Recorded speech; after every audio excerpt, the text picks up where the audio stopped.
जय हिंद। आज समझते हैं इम्पोर्टेंस ऑफ मार्केटिंग सेगमेंटेशन क्या होता है, क्या क्या मार्केट सेगमेंट के क्या क्या इम्पोर्टेंस है उसको समझते हैं।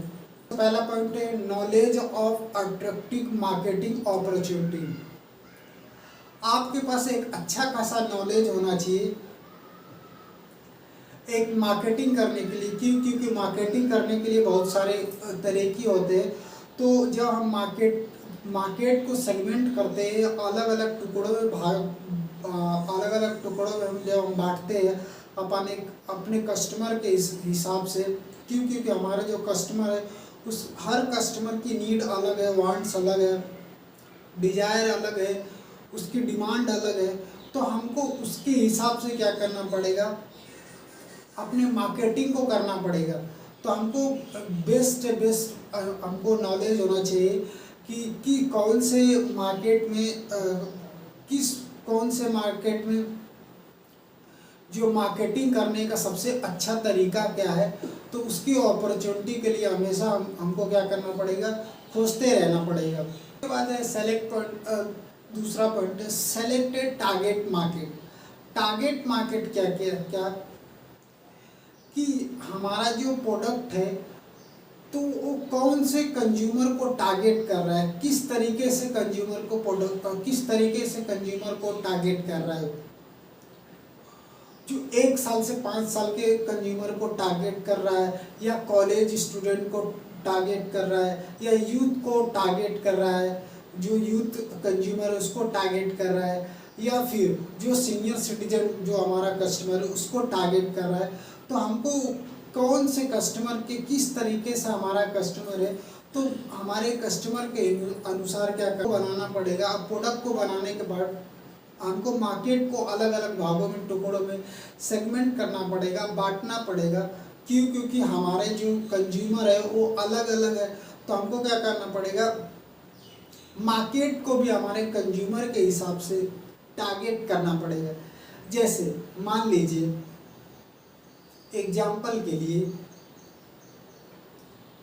कोई ABC लिमिटेड कंपनी है, वो कोई ऐसा प्रोडक्ट बनाती है जो कि 1 साल से 5 साल के बच्चे के लिए वो प्रोडक्ट है। तो क्या करेगी वो, ऑल ओवर द वर्ल्ड जितने भी वर्ल्ड में 1 साल से 5 साल के बच्चे उन्हीं को टारगेट करेगी।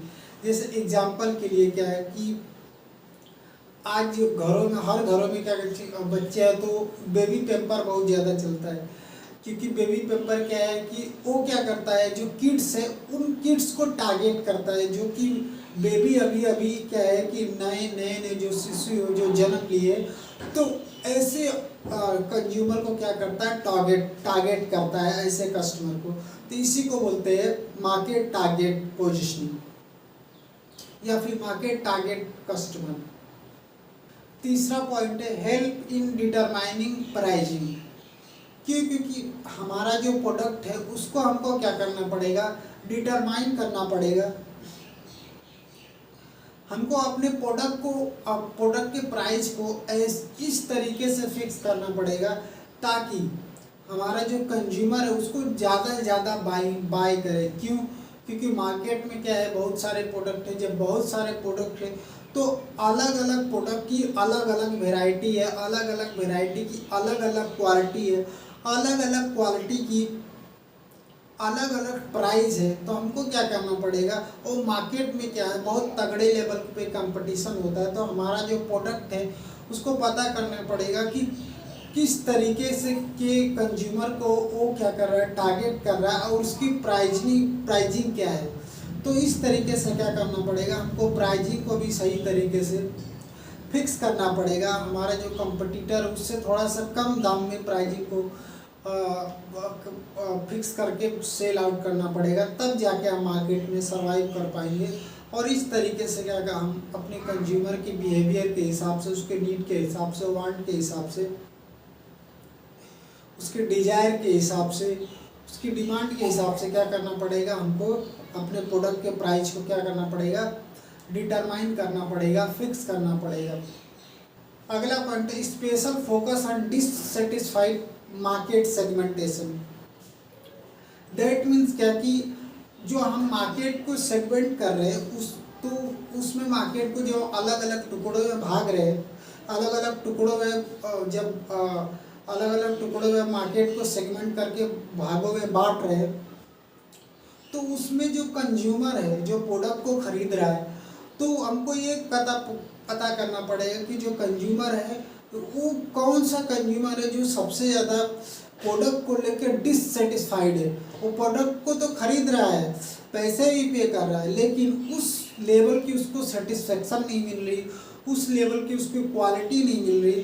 तो हमको ये भी पता करना पड़ेगा कि जो हमारा मार्केट है, जो हमने मार्केट को सेलेक्ट किया है, जो सब डिवाइड में बांटा है, और जिस तरीके से हम प्रोडक्ट को सेल आउट करते हैं, तो उसमें ऐसा कौन सा कस्टमर है और कौन सा एरिया है जिसमें कि हमारा जो कस्टमर है डिससेटिस्फाइड है। तो उसको पता करने के बाद हमको ज़्यादा से ज़्यादा ऐसे प्रोडक्ट को बनाना पड़ेगा और ऐसी क्वालिटी बनानी पड़ेगी जिससे कि हमारा कस्टमर ज़्यादा से ज़्यादा सेटिस्फेक्शन प्राप्त करे उस प्रोडक्ट को खरीदने के बाद। तब हम जाके मार्केट में सर्वाइव कर पाएंगे। इस तरीके से क्या करेंगे, हम मार्केट को सब डिवाइड करेंगे, और मार्केट को क्या करेंगे, सब डिवाइड करने के बाद अलग अलग टुकड़ों में विभाजित करेंगे, बांटेंगे हमारे कंज्यूमर के हिसाब से। उसके बाद effective use of marketing resource, क्योंकि अलग अलग प्रोडक्ट के लिए अलग अलग मार्केटिंग करनी पड़ती है, और अलग अलग मार्केटिंग करने के लिए हमको अलग अलग रिसोर्सेज की ज़रूरत पड़ती है। तो इफेक्टिव मतलब क्या कि सही तरीके से हमको ये पता करना पड़ेगा कि हमारा जो मार्केटिंग सेगमेंटेशन है, जो हमने मार्केट को सेगमेंट किया है, वो किस तरीके से मार्केट को सेगमेंट किया है और किस तरीके का प्रोडक्ट उस मार्केट को प्रोवाइड किया जा रहा है, और उसमें भी किस तरीके से हम इफेक्टिव सही तरीके से हम अपने मार्केटिंग को एग्जीक्यूट कर सकते हैं। जब मार्केटिंग को सही तरीके से करेंगे, सही तरीके से इफेक्टिव तरीके से करेंगे, तब जाके हमारा जो कस्टमर है हमारे प्रोडक्ट के बारे में ज़्यादा से ज़्यादा जो जानकारी इन्फॉर्मेशन प्राप्त करेगा, और ज़्यादा से ज़्यादा हमारा प्रोडक्ट सेल आउट हो पाएगा। क्योंकि हमारी जो कंज्यूमर है उसकी डिज़ायर अलग है, गोल्स अलग है, एम्स अलग है, अलग अलग कस्टमर की नीड अलग है, वांट्स अलग है। तो उसके तरीके से क्या करना पड़ेगा, हमको मार्केट को भी अलग अलग कंज्यूमर के हिसाब से आपको अलग अलग मार्केटिंग भी करनी पड़ेगी इफेक्टिव तरीके से। उसके बाद अगला पॉइंट है विक्ट्री ओवर कंपटीटर। विक्ट्री मतलब क्या कि जीत।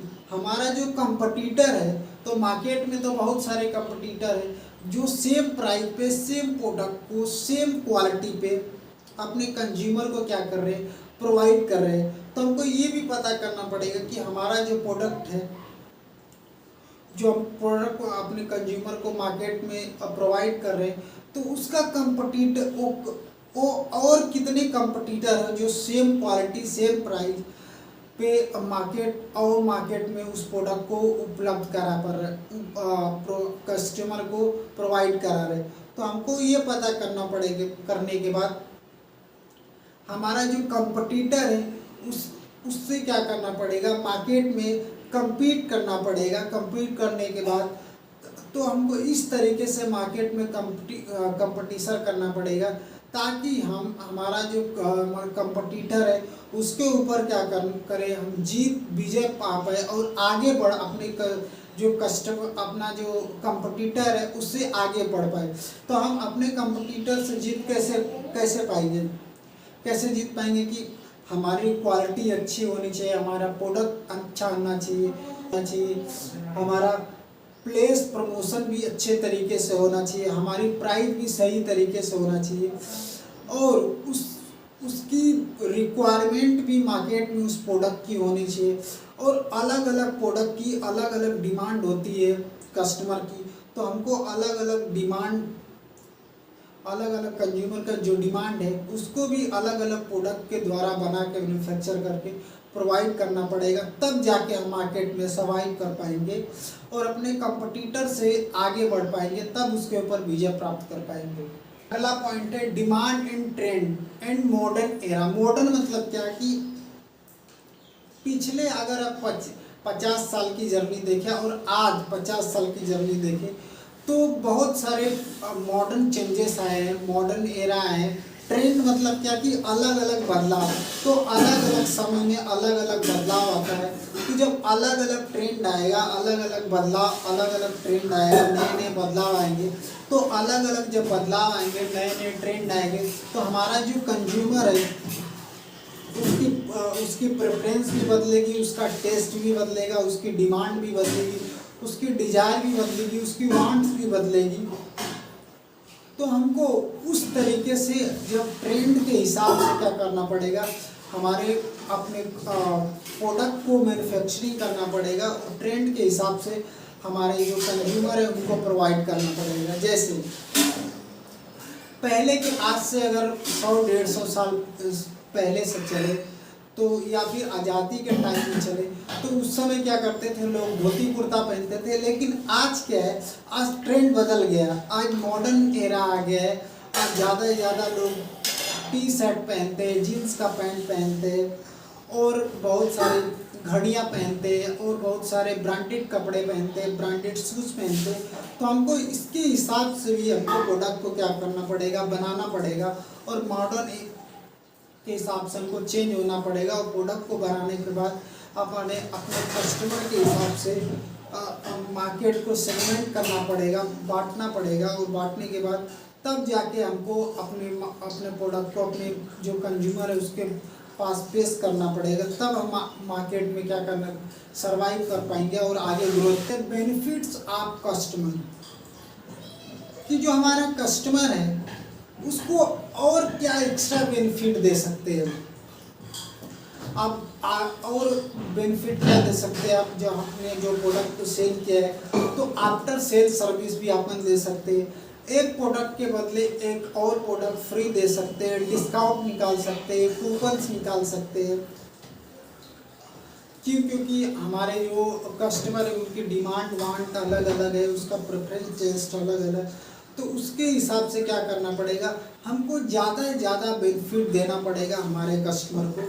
तब जाके हमारा जो कस्टमर है वो ज़्यादा से ज़्यादा हमारे प्रोडक्ट को खरीदेगा। तो ये था इम्पोर्टेंस ऑफ मार्केटिंग सेगमेंटेशन। आज के लिए इतना ही। Thank you so much.